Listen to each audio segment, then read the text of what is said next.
ladies and gentlemen, if I were to ever ask you, what's the worst thing you've ever done in your life? What would you say? Would it be stealing something? Maybe you punched somebody or ghosted some chick that was really hoping that there would be a relationship between you two? Chances are, if you're anything like you, me, or any normal person, your answer to that is probably pretty mundane. Unless your name's AJ Ferrari, of course.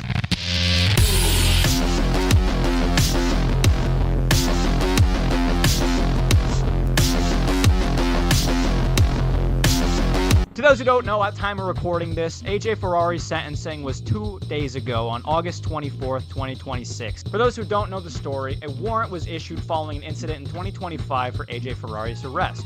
Well, in 2026, the police finally caught up to him, just a couple weeks ago, in fact, and reportedly, he was evading arrest in a felonious manner, which probably looked a little something like this. After which he was then extradited to Texas, and the judge issued him a, in my opinion, very relaxed sentence of 3 years of probation. He did take a plea deal, so that obviously lessens it a little bit. Now, you might be thinking, that's not the worst thing I've heard about him recently. Where's the other thing? Oh, we'll get to that.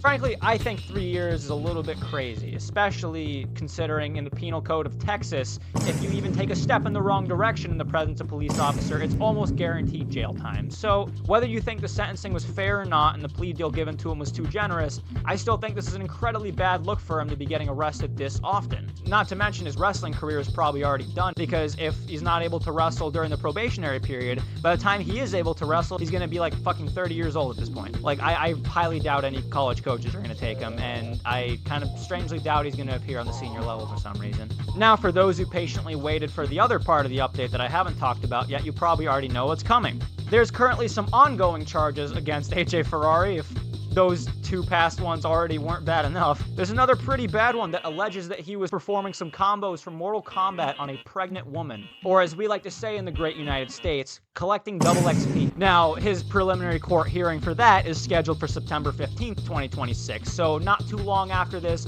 we are going to get some more information regarding that. But for now, all we really know that this guy was moving like prime Georgia State Patrol in the streets of Lancaster, Nebraska. Overall, I think it's kind of upsetting that this guy's probably, even with those charges, which in all honesty, like, I'm not even sure that any good evidence is going to come out, knowing how this guy has effectively evaded those kind of charges in the past. I'm really not sure what kind of evidence is going to come out. I'll be sure to watch the case very closely, and I'll give you guys updates when I can. But overall, I just think this is a super bad look for wrestling. Like, you have a guy who's literally been given the golden ticket of second chances that no other wrestler could even dream of getting. And, you know, he wrestles a season for Nebraska, does pretty good, and then just immediately blows it. It's just upsetting, and as a guy who has formally glazed him for turning his act around, I look like a prime moron right now. And trust me, nobody's feeling ashamed of the wrestling community quite like I am right now, because this is the stuff that makes headline news. Not all the good things that the wrestlers do for the community, not all the charity, not all the fundraisers. No, it's this kind of debauchery that gets headline news, and everybody, when they hear of a wrestler, they think of a guy who's drunk driving in the streets, assaulting women, and is just overall a nasty person. And I really hate that wrestling kind of has that connotation now, and I hope to God we can start turning that around. On another angle of it, you also got to think, because this guy has been given that second chance, who's lost the chance to be on Nebraska's squad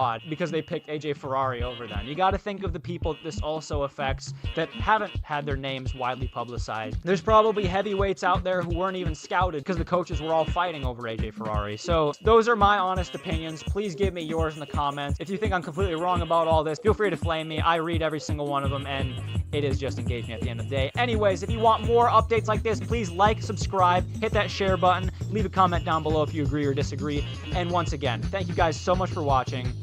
Peace.